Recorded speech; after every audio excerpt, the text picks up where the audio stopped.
We are back. Episode 165. Seth Gross, how are you? I'm doing great. How are you? I'm doing good, man. It's been a while since you've been on. I think this is your ninth appearance on the podcast. So, any Seth Gross fans, go back and listen to the other 8 times he's been on because he's been setting the stage for the conversation today. Before we dive in, this podcast is brought to you by friends at Attack. Attack is an app for athletes. It's an AI strength and conditioning coach, nutritionist, mentality mentor, where it's your age, your goals, your program. They're here to help you level up. Attack is a great app by great people. It's the great workout fitness app where, like, if I'm watching Seth make the world team and I want to get in shape, I can use the Attack app and it can help me like get in that mindset. I'm never going to be a world team member, but it helps me like get in shape. And I've got a little 4-month-old I need to stay in shape for. So Attack is an awesome app. It has Trent Hidley, Jordan Burroughs, Peyton Prusin, a slew of other top wrestlers where you can get their mentality, get their information, get their insight. We might have to get you on the app, Seth, because it's an amazing. I've heard good things about it. It's amazing. I'm actually going to have one of the co-founder CEOs, Brian Heller, on the podcast soon. He's doing amazing things, and the technology they have is great. So download Attack, ATAC. It's in the Apple App Store. It's in the Google Play Store. Thank you, Attack, for sponsoring this podcast. Seth, I don't know where to begin with you. Yeah, it's been a little bit. We got a lot to talk about, huh? We do. And I guess we'll start here. It's funny. This is going to be the theme of the episode, I think. I was just updating your website because it said Olympic hopeful. And I said, we need to change this to world team member. So I just went through and I was updating your website. And I was looking at something we put on a while ago that said, sometimes God will put a Goliath in your life for you to find the David within you. And you freaking did that recently. And it's funny because as I'm preparing for an episode, my goal with this podcast is always to bring the conversations I have with people to the surface and let them listen in and try to bring entertainment, value, encouragement, wisdom, advice. And like the conversation that we had backstage at the Rudis event, like I wish we were just recording it, put it live. Yeah. Because like those genuine, authentic conversations, I know, like, I personally am always trying to pull little pieces of application out in conversations when you have success. So I want to do that. Let's start by talking a little World Team Trials and a little Final X. Absolutely. I want to talk about getting to Final X, but backing up to the World Team Trials. I guess you only had 3 matches, so we'll talk about those 3 opponents first. It's funny. I was talking to Willie offline about Final X picks. And I had said that, like, I said, I'm just going with all the incumbents. I'm like, this year, it's one of those things where it's like, everybody wrestling there is capable of winning. But it's like, how do you go? Because we were talking about, like, do we do a preview show? And I'm like, if you're talking about your weight, for example, it's like, can Seth Gross win this? Yeah. But how do you go out and pick him over Dayton, the reigning world silver medalist, without it just seeming like you're trying to pick a favorite or a side? Yeah. And part of that, too, is like you were down your first match to Jesse Mendez in the quarters. That, for those maybe not aware, the tournament started right in the quarters. You were down 3-12 to Jesse, who's a stud. You fight back, and coming back to win is like a common theme for you the last month. It's a little crazy. Too much. Yeah. So I guess let's start with that match. And I'm curious, like, talk me kind of through that match and your confidence too. Like, does your confidence go down and up? Like, you're down big, but then you come back. Like, that seems like a roller coaster right there. Yeah, absolutely. So I guess, we'll start there, right? Yeah, not a great start to my World Team Trials tournament, right? I got out there and I was real flat-footed, probably not moving too well. And, I've had some just bad first matches over the past year or so where whatever reason, not doing the right warm-up or going hard enough, not quite blowing out my lungs. But for whatever reason, I went out there and my feet just weren't firing like they should. My movement wasn't quite good. And he was catching me flat-footed quite a bit that match, right? He got out there early, blasting through me, right? Then there was that controversial kind of on the edge, right? That crotch lift, double leg position, and right, could have gone either way, but he ended up challenging and ended up getting the 4 points on that one, and that kind of put me down pretty good there. And then I think he got one more takedown, and I remember it was 10-2, And he had just scored his 10th point. We kind of went out of bounds, and he kind of bumped me or hit my head a little bit going out of bounds, whatever. And I kind of was like, kind of laid down for a second, and I was like, man, are you really like is this it? Like, this is, you trained all year for this? And I remember I kind of flashed back because I'd had this conversation with Eric Barnett a little bit about, right, that Jesse Mendez had beaten 3 of the kids I coach, right? He'd beaten Barnett in a match. He beat Berwick in a match. He beat Ethan Rotundo in a match. And he's like, dude, you better go get this guy for us. You can't lose to this guy. And so it was something that just kind of flashed in my head. I was like, man, I'm not going out like this. Like, I got to figure this out. Like, I don't feel the best right now, but. And I remember Bono kind of mentioned in the corner, like, dude, get on top. Nobody can stop you there. And so that was kind of going through my mind too. And kind of next flurry, I tried, honestly, probably something kind of stupid, tried to roll him through, and I get taken down, or I forget, whatever. It ended to be, I was 1 point, right? I was 9 points down. I think it was 10-3. He took me down to make it 12-3. And then he was going for a gut. And I just kind of felt that I float hips pretty good, and I feel that position pretty well. And I felt him kind of go for it, but he didn't have it tight. His shoulder was slipping. So it's like, man, here's my time to get on top. So I floated my hips over, and I got on top, and was like, man, it's now or never. You better get going. You gotta get a whole lot of turns here. And I was able to drive over, get to my trap arm, and so I was not gonna let go of that trap arm. I was gonna do anything I could to make sure I kept that tight and got the points I needed. Yeah, it's nuts. And, then going to the next match, it's kind of like, man, okay, what to make of this? Like, down 12-3, but also came back. And, it's kind of like what to think. And then the Nico match, like, the Nico match is why I've always thought you were so dangerous, because I have a bias towards anybody I work with, anybody I'm friends with, like, oh yeah, world champ, no problem. So I try to, like, keep myself balanced, but it's like, I remember when you had that clutch win against Soriano at the Bill Farrow, where I'm like, this is the problem with Seth Gross, or wrestling Seth Gross, is that he can do these funky things. And I remember that Soriano, like, quick exposure. I'm like, dang.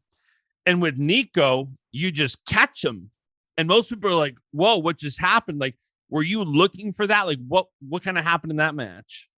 Yeah, and right, I got the chance to wrestle him at the U.S. Open, and I typically do a whole lot better when I get to feel somebody out. Right, it was a 4-1 match. I lost the challenge, got pushed out, and then there was a takedown a spot where he exposed me, but I got to feel it. And big thing that match is I let him kind of bring the hand fight to me. He was pushing me around a little bit, and I was more trying to second move, clearing a tie, get to my attack, things like that. And he just crushed me in the hand fight. So going into that second match, it was, I'm going to take the hand fight to him. I'm going to move forward. I'm going to take ground, and I'm going to force him to shoot bad shots. Cause I mean, at the end of the day, he shoots a lot, right? He's a guy that shoots, and he'll scrappy. Take some, he don't stop. He's scrappy, but he will take some bad shots. And I knew that. And I knew if I brought the hand fight to him, he's not going to be able to pick when he shoots, right? He's going to end up shooting in on some stuff. And early in the first period, he shot in on one. I was able to kind of scramble off that, get my takedown. Then there was another one, and then we got that cradle locked up, and then I get a cradle locked up. I'm not letting go. I got that grip, but yeah, he got in deep. I scrambled. It looked like he might get the score, and then I was able to kind of get far hip on him, and get to my cradle position. And that's a position, right, I wrestle a lot from, and when guys are inside jumping over to that cradle. So when he kind of brought his butt in there, I knew I was going to get that and kind of attack that. But the big thing was just I got to take the hand fight to this guy. I got to force more situations, more scrambles, because the first match it was completely dictated by what he was doing. And it seemed to me like by the time you got to the finals, that to me was like, it's over. Seth has all the momentum. And I know the second match was closer in the finals, but it was still, you were pretty dominant. What was your confidence and perspective heading into the finals? It was good, right? I wrestled Daniel DeShazer last year too, at the World Team Trials, and beat him 4-1, 4-2, something like that. So I felt his thing out, and it was kind of not similar, but the game plan for him, right? He's a guy that relax, boom.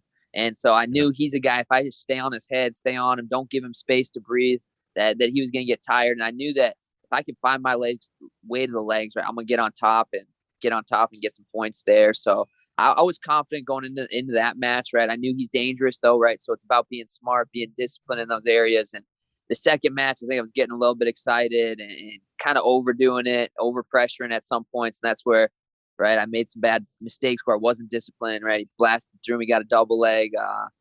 Should have gave up, I should have been smart, let him just push me out. But I tried to fight it and blast through me, gave up 4. And so there's a couple things that in that last match that, right, probably not the best decisions on my part, but I was confident going in. And yeah, he's a great opponent, but I knew I could get the job done.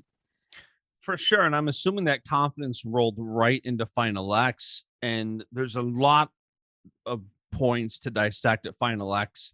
And I've never been a guy who dives too technical into the matches. So I'm not going to dive. People always ask me, like, why don't you ask about how he did this or that? And I'm like, I'm never the guy to go too much into the technical side of it, because with something like Final X, I feel like there's so much here to pull out. So there's a couple different things to talk about. One is, when I think of you at Final X, I think that you just never gave up. And, I'll be honest, hand up, like I just said, reigning world silver medalist, I thought Dayton was going to win. I think most people in Oklahoma State and the arena did. Most people in the country did. There's a lineup, like when you have a team as strong as USA Wrestling, where the incumbent is not just an incumbent, it's a reigning world medalist. It's like, you need to, it's always so crazy in my head. Like when I was talking about Final X, it's like, let's say Zahid doesn't have to just win a match from the world team. He effectively needs to win a world championships match to make the team. That's how deep USA Wrestling is. But for you, like, and I know you're capable, Zahid's capable, Nolf's capable of beating Dake. Like, you guys are capable. But when you have that underdog mentality, that chip on your shoulder, like, I know I can beat them, but everybody's rooting for Dayton, or everybody's thinking Dayton's going to win. Does that like feed into the momentum heading into the event? Oh, it fires me up, man. I get excited for that stuff, right? I'm just searching, like going on Instagram, not looking for stuff, but I remember I was clicking through my story and some poll, Gross versus Fix, and it was like 95% pick Fix, 5% me, and I'm like, dude, there's no pressure when it's like that. There's zero pressure for me. I'm excited. I know what I'm capable of, so I don't, it just fires me up, if anything. And I remember I shared, I saw that stuff and I shared an old Instagram post of mine. And it was like, there's nothing more dangerous than an underdog who knows they can. And right. And for me, that my mindset, right. I got to go into Gallagher, Iba. He never lost there before. Wrestler, a world silver medalist, right? It don't get much more, that's a big opportunity. And right. And like I said, not a whole lot of people thought that I had a chance to do it. And that's self-belief is more important than anything. It doesn't matter what anybody thinks. And honestly, there's no, right. You texted me last year. There's no reason to think that, hey, this guy's going to win the match. And that's what makes it fun to me. Right. It's a chance for me to go out there and do something that nobody thought I could do. And so my mindset was just, this is an amazing opportunity. And even world team trials, it was just, there was a lot of things going on, and just, I felt God with me. I was feeling really strong in my faith, and I just had this feeling, man, that I got this. I'm going to do this. So yeah, and speaking of faith, it's funny because I remember you I listened to the interview after the match, and you talk about the obstacles that you faced to get to Final X. And I think so many of the times, I think we intermix obstacles in adversity. Yeah. And it's crazy to hear that, like, you didn't make it to the arena or to the city until the night before at 8:00, rushing through the airport. And it's funny sometimes how we don't always hear those stories of adversity. Like, if you lost, you probably wouldn't have went out there and said, well, I didn't get here till last night, so I didn't get cut with you. Like, you almost are, not you personally, but like, we're almost oversensitive to that when we lose, to not make it an excuse. But I think it's a great part of the story to talk about adversity and finishing that day strong, where it's even today, we're doing work outside, everything that went wrong could have. Bash Solutions clients, a million fires. And then I just put on Instagram something along the lines of, like, even after a crazy day, a crazy week, I'm going to finish it strong. I'm doing an episode of the podcast after a crazy week when it would be very easy to just go sit on the deck that was just done and just kind of chill. But it's like, it's so important to finish strong and kind of change that momentum heading to that next day. What was your mindset where I'm sure there's so many people listening right now who probably are having a bad day or had a bad day. And it's very easy when you have a bad day to just be like, I'm done. I'll try again tomorrow. You didn't have that option because you get there at like 8:00 and you got to cut weight. You have to prepare for the next day. Like, what was it like for you going through that adversity? And what was the mindset to try to, win that day and make sure that you finish strong to set yourself up for what happened the next day? And you kind of hit on it, but the whole thing for me was, right, it's just something I got to get over, right? It's just another thing. It doesn't matter. And honestly, that adversity, those things that I had to deal with that day, right? I've had stuff this past year that's been tough to deal with. And it was just, right, another way to show how powerful my God is. Another way of just saying, hey, right, this is just another step. It's going to make it a whole lot better. I'm going to get over this. I'm going to get it done, right? It feels so much better afterwards. And that stuff, right? If it was easy, right? If I had an easy trip out there and this and that, right? It sure would have meant the world to me, but it means a whole lot more just how knowing that I had to go through this, and this to get there. And that's why, I got extremely emotional after I won, just because I know I've never seen you that emotional. Never. Yeah. And I don't really show emotion too much. No. I don't really flex too much. I usually get my hand raised, hug the opponent, walk off and shake hands. But I got emotional just because there's been a lot of things this last year going up and down. And right, I haven't really talked about it too much with anybody, but I didn't know if I was going to make my run for making the world team this year. I was close to taking this year off and getting ready for next year due to just some things, surgeries out and stuff and things like that I was thinking about having. And so I didn't know if I was going to wrestle this year. I was ready to throw in the shoes and say, hey, I got to get my body healthy and I got to figure out, how to be the best I can this next year, 2023. And so that, it just makes it feel so much better that you battled, you beat this thing, you beat this thing, you beat this thing, and you came out stronger from it. And so that was kind of my mindset going in, is like, and I, like I said, I got a lot of faith and I think there's a lot of spiritual warfare going on out there. And I'm always thinking, hey, Satan's just throwing stuff at me. He's trying to stop me from getting down to Stillwater. I'm going to go get there anyway and follow God's plan for my life. And so, that's kind of my mindset going in. And yeah. It's funny too, because I know we've had this conversation. I don't know if we've had it on the podcast. We've definitely had it off air, but it's like, when you're a Christian, it's almost easier to endure adversity because, even if you lose, God is still going to use you to minister to other people, to say, like, I talk about it all the time, especially in the podcast. I try to bring it up. Like, if you go through something and then somebody else does, man, it's powerful when you can minister to somebody and say, I've been there. This is how I did this. This is how God helped me through. This is where it turned out. And, I guess that's a good segue to my next point, which is, I feel bad that Dayton Fix lost to you and to Roman, because it's like, he's such a good guy. Obviously, I was stoked for Roman winning the NCAAs. Like, Dayton's such a good sport. Even the one to me that kind of got poked in the eye, like, he walked right over to you and he's like, hey, we cool? Like, I'm not trying to do anything. He's a great guy. But I am very, very happy to see you in the world team, because I'm happy to see someone's effort rewarded, where you will wrestle anybody, anywhere, anytime, any card, any tournament, if you can wrestle. And I think that speaks such a great message to a younger crowd of people who are trying to protect this, protect that. And I think for you, this is proof that your losses have helped you, both have helped you directly prepare. Like, your loss to Fix has propelled you to a win over Fix.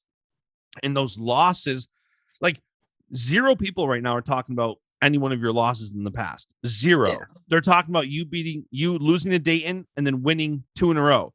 Nobody's thinking about a previous match. So it's like, it's such a good message where you want to grow a sport, go out there and wrestle in every opportunity you get. How do you think that's helped you, just wrestling in every opportunity? And whether it's losing a match here or being down 12-3, whatever it is, coming back and winning now, how do you think wrestling all those opportunities has helped you?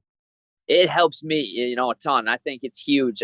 You look throughout my career, it was just, I do a pretty good job. I'm kind of, I'm almost a coach in my own head out there. And that's something that I always take take kind of pride in is that I make quick adjustments, things like that. But the only way, right, I can do that is going out there and competing over and over. Because at the end of the day, in the practice room, you're wrestling similar guys, you're getting the same feel. There's nothing like going out there and getting your hands on different guys that are going to do different things. And so that's always been my mindset, is go out there and compete as much as you possibly can. And I don't care if I lose. I don't care if I get tagged. I don't care this or that. I'm going to go out there. I'm going to put my best effort forward. And if I lose, right, I got a whole lot to work on for next time, and things that I can actually take back to practice.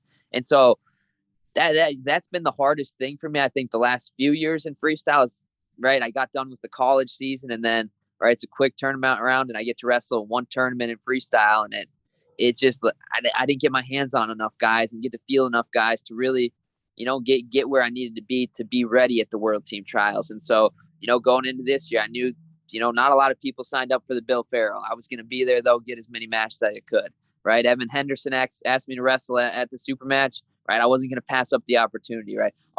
That's the big thing, right? Just get the matches, right? I'm going to go overseas next month to hopefully get a bunch more matches, get my international experience over there, and get ready for Worlds. But it's just, right, I can learn so much more going out there, compete, and get my hands on guys. And like you said, at the end of the day, people are going to remember your wins, right? Nobody cares that you lost to this guy 3 years ago in this match, and you lost 10 times that year.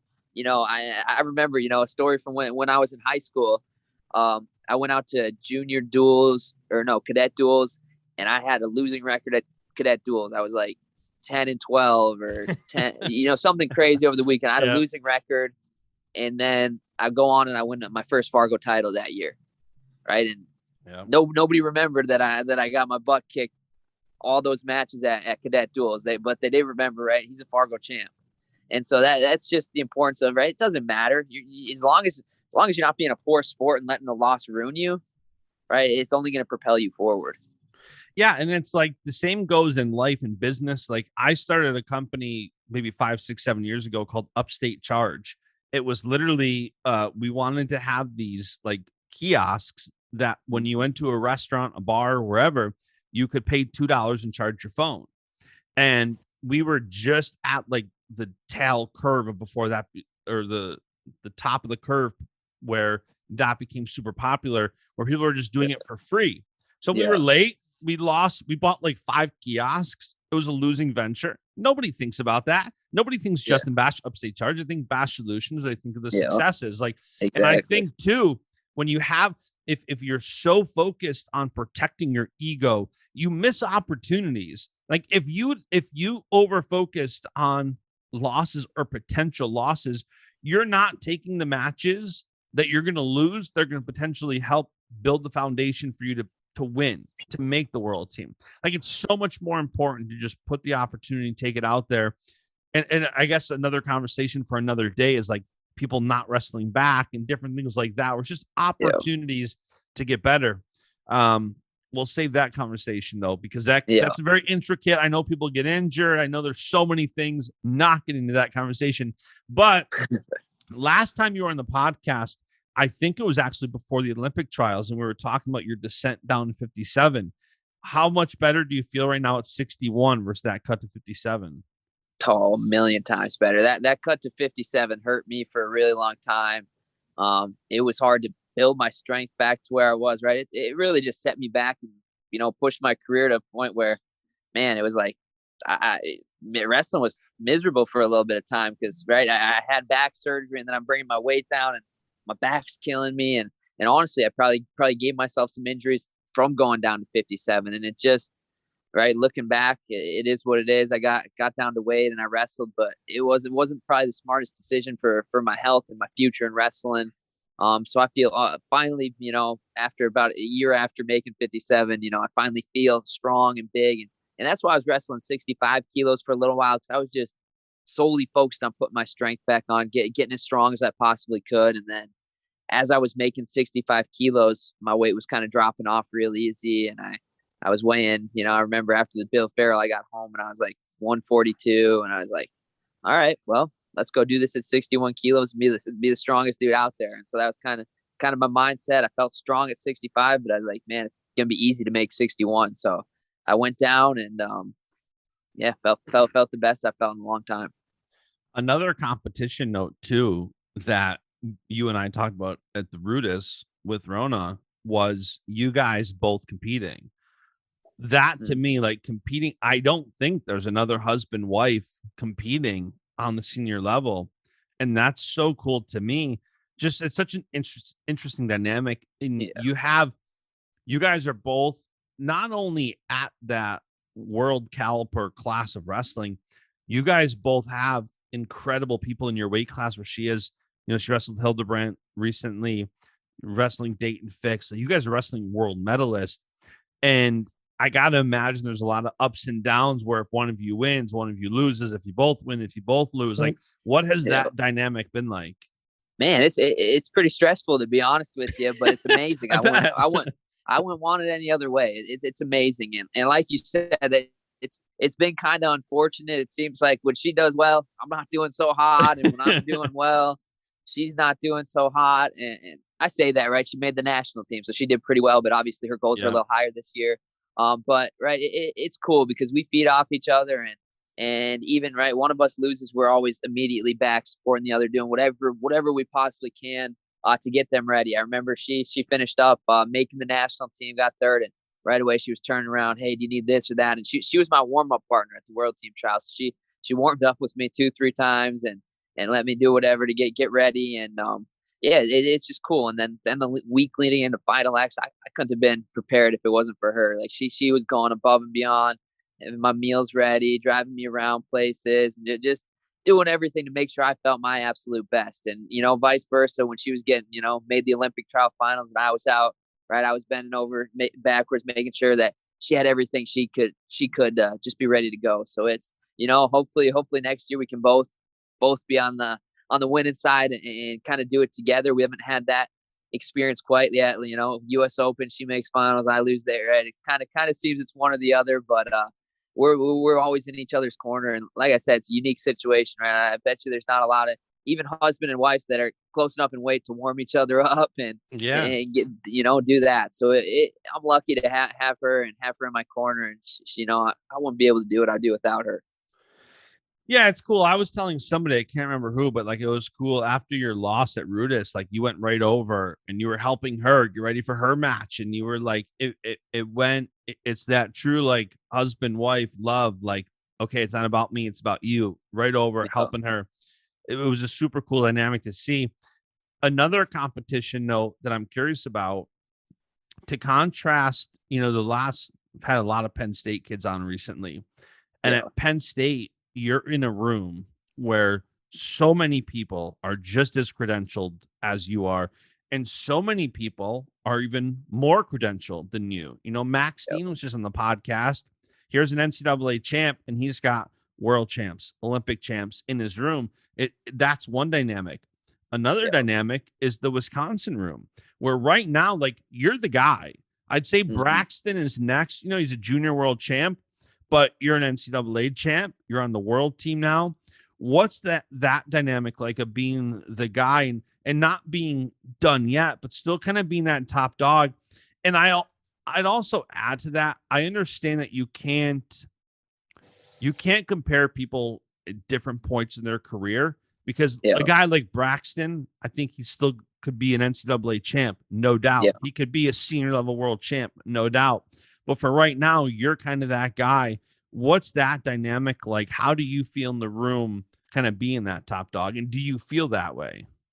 Yeah, I mean, I like to, I got confidence walking in and knowing that, I'm pretty good. And, right, I don't like to say I'm that guy or whatever, but yeah, definitely, I know I can beat most of the guys in the room and that. Especially Braxton, he's talking about you. But yeah, it's, that's been a conversation forever, like I went to South Dakota State and they're like, Gross has no partners. He's never going to succeed and this and that. And right. And I think that's wishful. Obviously it can help. And I think honestly, more than anything, it might help your confidence, right? Knowing that I'm in the room battling with these guys, but right, you could do it, right? I was at South Dakota State winning when I had, I had Henry Pohlmeyer and a couple other guys, but no, huge name guys. And now, I make the world team and my two partners, I think they're amazing and they're going to have some amazing careers ahead of them. But right now, we got Eric Barnett that I rolled with pretty much going into it, and Joe Zargo, who's was a true freshman this last year. And those were the two guys I went with. And it doesn't, like I said, I think they got a super high ceiling, and they're going to be winning world medals and national titles soon enough. But they're not there yet. And so it's like, people saying how without those partners, how you winning. But at the end of the day, if you have confidence in yourself and you train the right way and you do the right things, right, it doesn't matter where you are. You can go and you can reach any one of your goals, right? I think it's important, right? That's why I go out and get the competition as much as I can, because you do need to compete against those top guys. But right, you can do it with whatever's in front of you, right? For people that maybe don't have those resources, right, you could still go out and win at the highest level. So, but it's fun, right? Going in there, and honestly, my goal is to coach these guys to hopefully beat me over the next couple of years, and hopefully I hope it, Eric Barnett's he's 57 kilo if he ever does some freestyle, but right, I'm excited for him. I want him to go out there and make a world team. And I think it's something he can do. Joe Zargo, I hope you beat me and go win the 65 spot, so it's fun getting in there and getting around, these guys. But yeah, knowing right now I am that guy, I feel like my job is to make them, the guys that can beat that guy. So that's my goal. And that's what I want for them. Speaking of, I guess we'll touch on this real quick too. The last time we were on here was, at least about a year ago. Being in Wisconsin another year, how has that been? You have such a great dynamic and relationship with Bono and Reeder, both coaching with them and then being coached by them. What has Wisconsin been like for the last year? Good, man. It's on the right path. It's been a great year. Our team has been getting closer and tighter every single year. And we're just starting to get the momentum really rolling, right? They've only been, Bono and Reeder, I think this 4th, 5th year, but we had the COVID year and kind of set things off. But, momentum's rolling. I think that, we're close, man. We're close to doing some really special things here in Wisconsin. And it's been an amazing year. And like I said, right, I can ask for a better situation. That was another big kind of question mark. Can you coach and wrestle at the same time? And right, it's been nothing but amazing this last year. And my coaching, if anything, being able to coach these guys has really just opened my mind to, right, a lot of things in wrestling. Like, to be honest, in college, I was probably just a little bit arrogant or something, but I never watched film, right? I wasn't a film guy. I was just like, man, I'm going to get out there. I'm going to wrestle and I'm going to figure it out. and right, it's probably, right, I'm a little wiser now knowing that you don't know everything, it might help you to go get a game plan for these guys. And so watching the guys film, helping them get game plans, is like, man, why wasn't I doing this? Like, it's dumb not to have some sort of game plan going out there, right? And figuring out as you go, and that's why, I think in the past, and I still, right, obviously do it sometimes, but I think that's why I got down in a lot of matches in college early and had to storm back and this and that, was because, right, you didn't have a game plan. You didn't know this is the guy's best attack and he just hit it on you. You should have known that. And so that's been a big thing for me. Now I'm a film guru. Like, I'm out there watching all sorts of film. I think I watched, and already going for, I'm looking at every single guy that I might wrestle, internationally. And I've been picking apart those films and stuff. And like, that's something I never did before. And that coaching, opened my eyes to that, hey, have a game plan, man. Get out there and know what you're going to do. I'm sure you'd agree with what I'm about to say too, is that being a wrestler and a coach is a decision everybody has to make on what's best for them. Because there are people who can only compete, but they'll be the best in the world. There are people who can do both and be the best in the world. And there are some people who just want to be the coach and they get more satisfaction out of being the coach and in the corner. That, like, you have to make that decision for yourself and not just do what somebody else does. And that seems to be like what you're saying. Like, being a coach has helped you open up new avenues in your competition side. Mm-hmm. Yep. And and you're absolutely right. Right.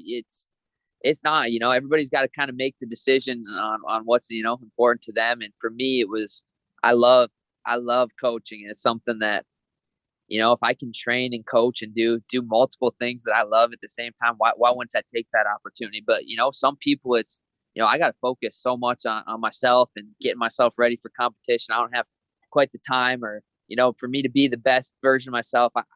I can't do this coaching quite yet. And I definitely agree, right? It's a personal decision that you got to make and figure out, is it something I can balance and something I can do? And I've had two people in my corner, Bono and Rita, that have completely supported, me competing, and they still tell you, right? That's my number one thing. Your job is to go win. And at the end of the day, me going out and competing and, winning is going to help the program, a ton. Given, if I bring home a world title, that does wonders for the Badger wrestling program. So they've always been super supportive of, hey, your job at the end of the day, your biggest thing, go win. And so that's been, knowing that and knowing that they support that has made it easy to kind of do both at the same time. Yeah. And speaking of winning, something I see John Reeder post every day that I love is winning the day. And we kind of touched on it earlier, where it's like, whether it's you having travel issues and getting there at 8 p.m. and having to win that day by ending it great, whether it's me ending the week and ending the day, very stressful day, but on a positive note, having a conversation with you, getting an episode of the podcast out that hopefully helps other people, which, by the way, if this episode does help you, first of all, subscribe to the podcast. Second of all, tweet Seth and tweet me that you enjoyed this episode, so we know that our Friday night was not in vain, because we could just call each other and have just as much fun. But winning the day, how important is that to you? And I'd kind of pile on a second question there, that not every day is going to have the outcomes you want. And we know that, especially on the spiritual side, there are many days that maybe feel like you lost the day, but God's doing something with you to help you win the next day and the next day. What's that balance for you, like, of trying to win the day and determine what winning the day looks like? Yeah. And I think that, winning the day doesn't necessarily mean things always go your way and things always fall how you'd hopefully plan. I think winning the day is all 100% about your mindset, right? It's about, and I like to break it down even further, right? Figure out how you can win each moment, right? And that's a big thing that I've been focused on. And over this past, 6 months or whatever, is just really focusing on, right, being here, being present in this moment, and doing what I can right here in this time. Because, in the past, I had a problem with, right, always looking behind me, looking forward to the future, yep. Right? So like for example, when all that stuff was happening, when I was traveling to Stillwater, I was like, well, what can I do right now to win this moment, right? What can I do right now, right? I'm not going to yell at this flight attendant and tell her I need to get out of here and this or that. What can I do right now, right? I can show her kindness. I can show her love and tell her, hopefully he could get me out there before I need to wrestle. But, right, it's like, how can I win every little moment? And if you're just focused on doing what you can in that moment to kind of create that positivity and do it the right way, I think that snowballs into, now I'm going to win the day.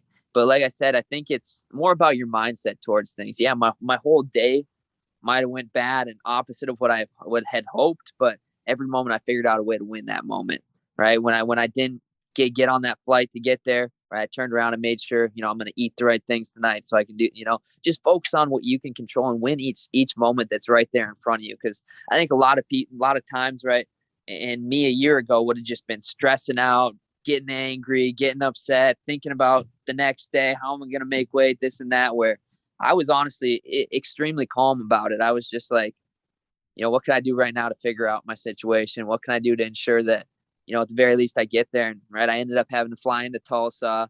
I get there, they don't have one-way rental car. So I Uber from Tulsa to Stillwater, and it was just moment by moment. All right, they don't have a rental. So what else can I do? All right, luckily they have Uber. So I'm good. I'm going to get to Stillwater. And so just focusing on winning each moment that's right there in front of you. Now, don't focus on what's behind you in the past or what's coming in the next couple of days. What can I do right now? And I imagine too that it also sounds like you are saying that you let go of things pretty quickly. Don't hang on to the losses, whether it's a physical match loss or even like, okay, here's an issue, problem solved, next topic. It's very easy to have like, I literally had like 4 things go wrong today in a row. And eventually it's like, you can choose to give into all those things and say, I'm having a bad day, forget this day, or like make the most out of it, move on and be done versus focusing on the losses. Yeah, absolutely. And that's spot on, right? The more stuff I carry around, this went wrong, and I'm still thinking and dwelling on it, it gets heavier and heavier. And right, it just weighs on you, right? And instead, boom, I'm going to throw that behind me and I'm going to look at, what can I do now? What can I do to if I need to fix that situation, what can I do now to fix it? But I'm not going to sit here and think about, what's in the past. And yeah, it's, like I said, that's been a huge mindset shift for me. Another huge thing I've been doing over the past 6 months is I've started reading a ton. I tell you, in the past 6 months, I've read 10 to 20 times more books than I've ever read in my whole life. And that's been a huge thing for me. Yeah. And I never, ask anybody in my family if I would ever be an avid reader, but, I think that's another just right. Knowing that you don't always have all the answers. You don't always know everything, and you can always adapt. And reading has been huge for my mindset, my faith, my diet, really everything is reading's been a huch help. Any top recommendations? Man, well, like I said, I've been reading a lot. I think one I'm reading right now that's amazing is it's called How to Win Friends and Influence People. And so that's a really amazing book so far. And it's all about I guess I won't say too much about it, but basically everybody thinks they got to criticize people. Don't it's always about appreciating people. And I guess I won't go. I would go chapter by chapter right now, so I won't say too much. But it's a super good book, just about how you can treat people the right way and get them to want to be, to really appreciate you and create a genuine relationship. And it's helpful just on the coaching side of things. I feel like it's taught me a lot of how I should be towards my athletes. I know, right, a lot of coaches, right, they want to yell. You got to fix this in your technique and do this and that. Where, right, that's not always the most successful approach. And this book really breaks down why it's not successful and how you can kind of approach things different. So it's funny because I go on like tangents, or not tangents, but like kicks, where I'll read like 4 or 5 books in a row. But I use Audible, so I'll listen to books because I have no patience for reading. So I need to listen to it while I cut the grass, do stuff. 4 books that I would highly recommend: The Thank You Economy by Gary Vaynerchuk, amazing book about gratitude. Goliath Must Fall by Louis Giglio, I think his name is. Everybody Always by Bob Goff. I've read that one. That's a great book. Amazing book. And Capital Gains by Chip Gaines. Great. I think I actually have. I haven't read it. I think I have that one. I think I ordered it a couple weeks ago. Great book. Those are 4 of my like all-time favorites. I've read them. And also a kicker is, if you like wine, Pinot Rocks by Michael Brown, Costa Brown Winery. Very quirky businessman who like was in the circus and made the transition from circus to wine. Super premium, high-end Pinot wine business. Amazing book. I think when I found out about it, I literally put on Audible on like a Wednesday, started at 9 a.m. and went to like 7, just listening it. So amazing book recommendations there. Also read the one that Seth just mentioned. Yeah. All right. The other thing you've been doing for the last 6 months, the carnivore diet. Oh, yeah. Now, I love meat. I grill just as much, if not more than anyone, that. But I do love the power plants. I love plant protein. So don't sell me too hard. But what went into switching to that, and how's that been? Yeah, so I guess I'll start way back, kind of how I told you, right? I went through some injuries. I was considering not wrestling this year, kind of get my body healthy. So 6 months ago or so, I was really struggling. My back was killing me. My hips were killing me. And I was like, man, getting up in the morning, it was just a struggle getting to practice. Like, I was wrestling every day, but like I couldn't change my levels, and things were just a little bit off. And so I was like, man, I got to figure out what's going on. And I ended up going in, getting an MRI, and I had a pretty big labral tear in my right hip. I had a big impingement in there, and then my hip kind of was sitting down at an angle. And man, this was causing me a lot of pain. And I was seeing the hip. We got like a spine, or not a spine doctor, back doctor, but they also work with hips and things like that. So I was seeing them and rehabbing it as best I could and trying to keep the pain away. And so I ended up meeting with the doctor. And I was like, I can barely wrestle right now. I'm not feeling great, and this and that. And he's like, well, do you plan on, rest? Like, when's your next competition? I told him, and he's like, well, you could try to, wait it out until after to have surgery on your hip or this or that. But he's like, at some point you should probably get it done. And so I was like, man, how I feel right now. I don't know if I can go out there and wrestle Right. and do well. And Yeah. so I was contemplating, what should my plan be? Should I just do it now, move on? And he kind of mentioned like, hey, you can get this shot or take these anti-inflammatories and see how it felt. And I did that for a little bit, and it helped to an extent where, I could usually get through one practice and feel okay. But it just wasn't lasting. I was like, I'm not just going to keep taking, pills to make me feel good. Yeah. And so that's when I started kind of reading and researching on, how can I get the inflammation out completely out of my body? And so obviously keto is a big one, right? And then I came across, cause I tried keto like multiple years ago, and I just didn't feel good on it. I didn't feel like I had energy. I felt like my workouts weren't as good. I felt sluggish. So I was like, let's try to figure out, what else can I do? And so I came across the carnivore diet. I'd actually followed some people on social media and this or that. And I started kind of reading on, what effects does this have on people? And honestly, there's not a whole lot of research. It's a pretty new out there diet that like I said, there's not a ton of research. There's some limited stuff on it about, the benefits. But one thing I did come across was there's this like community of people that have been doing the carnivore diet for 10 years, 5 years, whatever. And I was reading through hundreds and hundreds of just testimonials and things that these people were saying on it, just because, right, I think that, being able to hear actual people that have done it and see their results, that's pretty powerful. And so I was reading through and, one of the big ones was, I'm not having inflammation in my body at all. Talking about how they'd have XYZ injuries and how much better it's doing. And a lot of just different things. People were having autoimmune issues, weren't having them. People that were, having digestive stuff, constipation, not having it. And really, I read, obviously, people that probably don't like it or didn't go well for them weren't going on this community and posting that. But right, I was just reading all this. It was crazy how much it was just all positive stuff. And I was like, it's not going to hurt you to try it out, and see how it goes. So I was like, let's do it. And so about 6 months ago, I was like, I'm going to dive in and do it. And I tried it out. And so I do a slight variation of it, but basically my diet is 90% red meats and eggs. And that's not 90% of what I eat. Crazy. Almost daily. And then obviously competition time or days that I do have a lot of workouts, I put fruit in there. And then another big one, my favorite right now is just raw honey. And so that's really been majority of my meals. Like I said, I'll also do. So you eat any vegetables? Zero. That is insane to me. But the funny, insane to me. But the funny thing about that is ask anybody that knows me. I hated vegetables before I did this diet, so it was like awesome. I don't have to eat vegetables now. But I probably haven't ate a vegetable in like 3-4 years, like zero, like not a single vegetable. That is so crazy.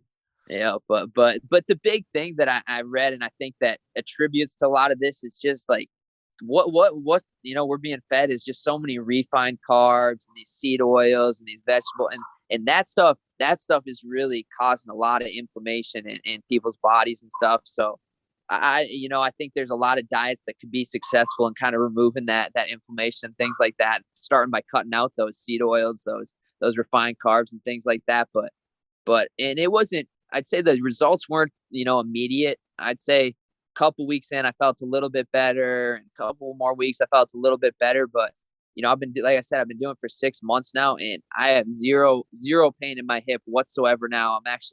I'm still going and see, I rehab my hip all the time. And actually the degrees that like my hip goes this way towards me and out to the side is like better than way better, like 15, 20 degrees better than it was. And so it's helped me a ton. And, more than just that, energy wise, I feel really good. One of the biggest things is too, just like mental clarity.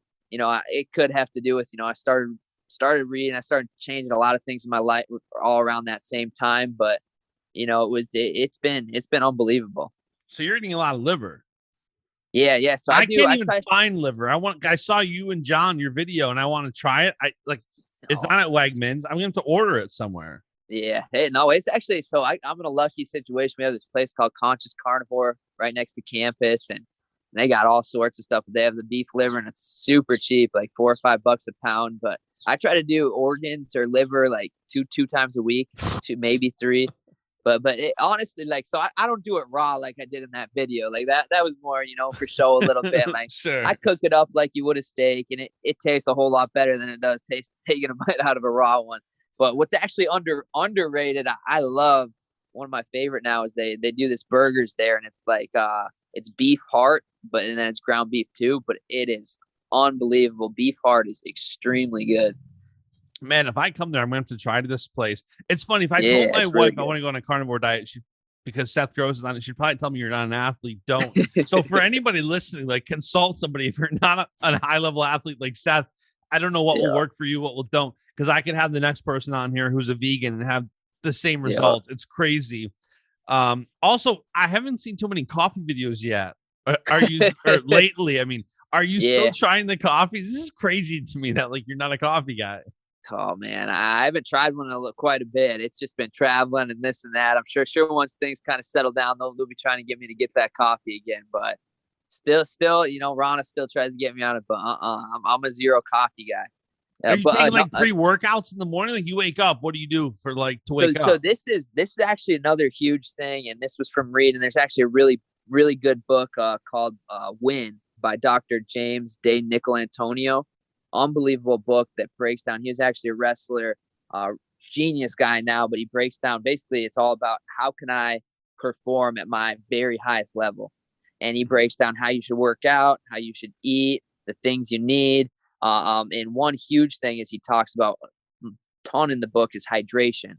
And so that was a huge part that I think outside of the carnivore diet, I think that hydration, the way I'm hydrating myself now is huge.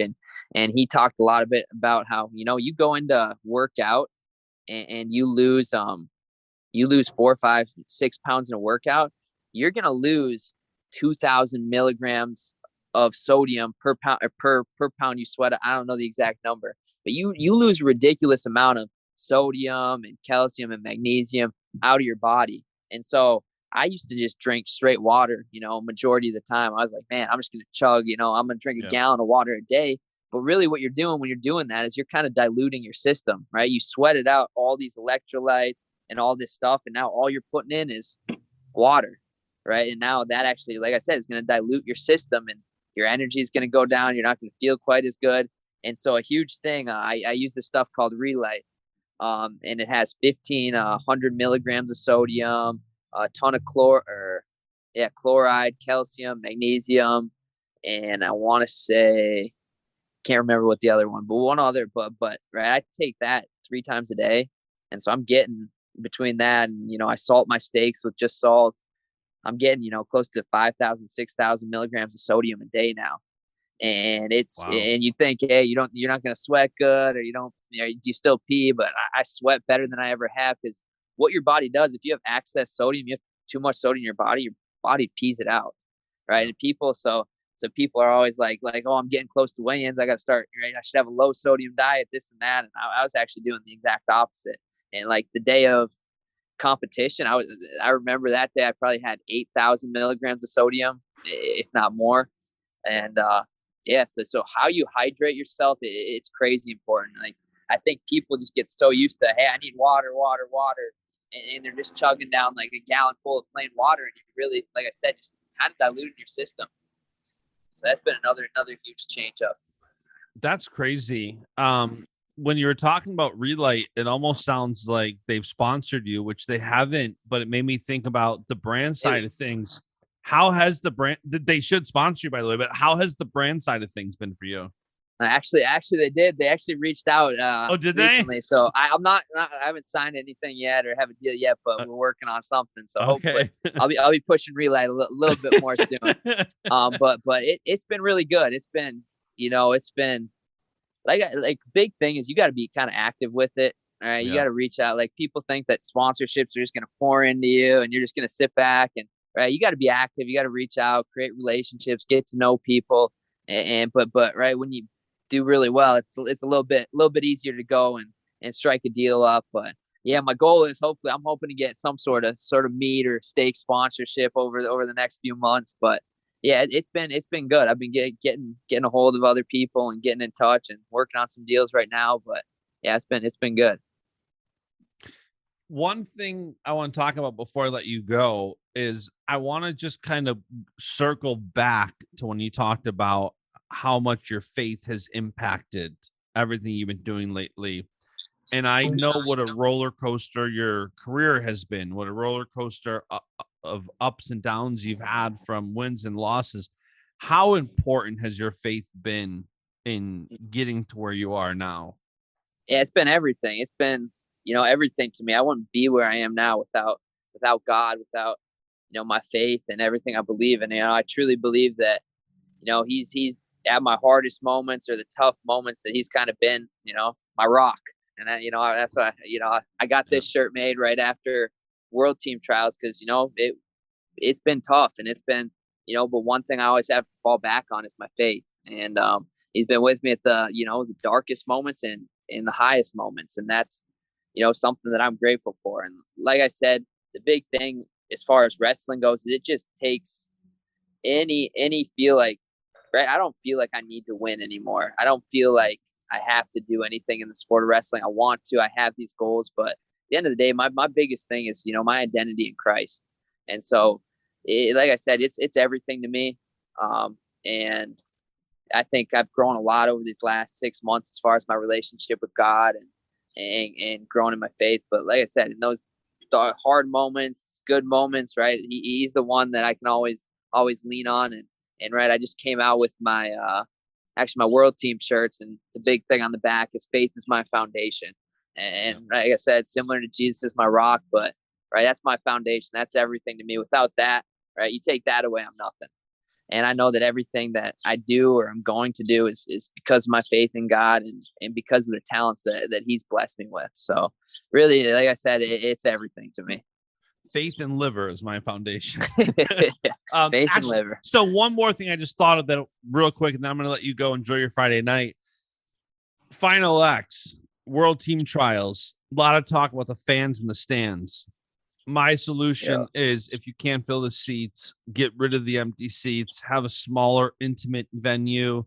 And, even when you're talking about your world team gear and the shirt, it made me think of the video you posted earlier. And seeing the empty seats is so aggravating. It's so annoying. As a competitor, what's your perspective on it?